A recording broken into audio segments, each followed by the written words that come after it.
ఇన్నరా ఈ సంగతి. ఇయాల్టి సంది ట్రాఫిక్ పోలీసులు మారబోతుర్రు. దాంట్లో ఏముంది, మా అంటే కొత్తోళ్ళు డ్యూటీ ఎక్కుతుర్రేమో అనుకుంటుర్లే. అది కాదు, అసలు ఎవలా డ్యూటీ ఎక్కుతుర్రు అన్నదే అస్సలు ముచ్చట. అబ్బా, అంత నేనే చెప్పుడు కాదు కానీ చూడుర్రి మీది. వచ్చేసినాయి ట్రాన్స్జెండర్లకు కూడా మంచి రోజులు వచ్చేసినాయి. వాళ్ళకు కూడా ఓ బతుకు తెరువు దొరికేసింది. ఇదేదో మీది మాటలకు చెప్తున్న ముచ్చట కాదు. ఇగో ఈ వీడియో చూసి అంటున్నా ఆ మాట. చూసిరా ఎంతమంది ట్రాన్స్జెండర్లు ఉండ్రు, అందరు యూనిఫామ్లు వేసుకుర్రు. ఎందుకంటారా, ఇంకెందుకు, ఇయాల్టి సంధి వీళ్ళంతా ట్రాఫిక్ అసిస్టెంట్లుగా డ్యూటీ ఎక్కబోతుర్రు. హైదరాబాద్ లో ఇయాల్టి సంధి 39 మంది ట్రాన్స్జెండర్లు డ్యూటీ ఎక్కుతుర్రు. రాష్ట్రంలో ఉన్న వివిధ జిల్లాలకు చెందిన వీళ్లకు 15 రోజుల శిక్షణ అయిపోయింది. ఇక డ్యూటీల క్రమశిక్షణ పనితీరు మీదనే అలా భవిష్యత్ ఆధారపడి ఉంటదని సిపి ఆనంద్ సార్ చెప్పిండు. ఈ ముచ్చటిట్లుంటే బతుకు తెరవేలేని మాకు ఒక గౌరవమైన డ్యూటీ ఇప్పించినందుకు సీఎం రేవంత్ సార్ ఫోటోకు పాలాభిషేకం చేస్తుర్రు ట్రాన్స్జెండర్లు అందరు కలిసి.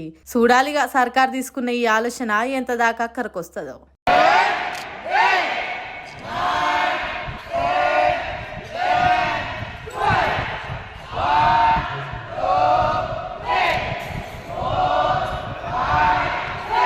రాకేష్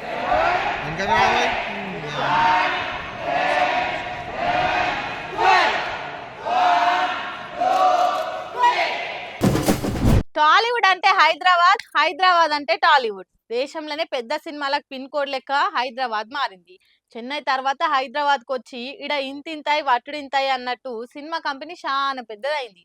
కానీ ఇప్పుడున్న పరిస్థితులు చూస్తుంటే ఆంధ్రాకి సినిమా కంపెనీ సాగనంపేందుకు సర్కార్ కావాల్సుకొని పని చేస్తుందా అని అనుమానాలు వస్తున్నాయి అభిమానులకు. సినిమాలను చూస్తేనే తెలంగాణ సర్కార్ ఓర్వకుంటైందన్నది చాలా మంది మాట.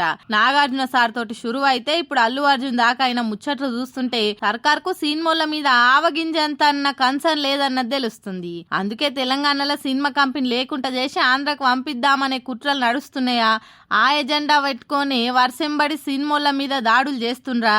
ఒక్క కాంగ్రెస్ ప్రభుత్వం సినిమాలను చూస్తే ఎందుకు ఓరుస్తలేదు, వాళ్ళని ఎందుకు కండ్లలో పెట్టుకుంటున్నది, వాళ్ళకి ఏడ చెడింది? రేవంత్ సీఎం అయినందుకు చాలా మందికి ఇష్టం లేదానా? సీఎం కాగానే సినిమాలు ఎవరు రేవంత్ సార్ను కలవలేదానా? లేదంటే సినిమాలకు ధమ్కీలు ఇచ్చి చెప్పు చేతులలో పెట్టుకోవాలనా? ఎందుకు వాళ్ళని టార్గెట్ పెట్టినట్టుగా అటాక్లు అవుతున్నాయని చాలా మందికి అనుమానాలు వస్తున్నాయి. మొన్నటికి మొన్న నాగార్జున ఫంక్షన్ హాల్ ను కూలగొట్టింది సర్కారు. దాని ఎంబడే నాగార్జున సార్ ఇంటి మీద, హీరోయిన్ సమంత మీద అనరాని మాటలు అన్నది మంత్రి కొండా సురేఖ. ఇక ఇవాళ అల్లు అర్జున్ ముచ్చట్లు కూడా గదే తీర్ల తొక్కులాడుతున్నది.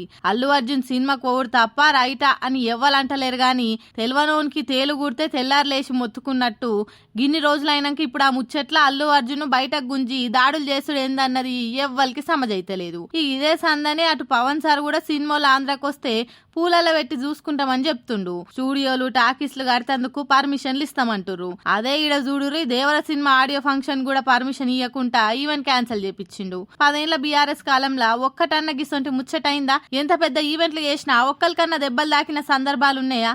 ఆడరాక పాత గజ్జలు అన్నట్టు శాంతి భద్రతలు కంట్రోల్ చేసుట్ల ముఖ్యమంత్రి విఫలమై ఆ నెపాన్ని సినిమాల మీదేసి డైవర్షన్ చేస్తున్నారు మండిపడుతుండ్రు సినిమా అభిమానులు.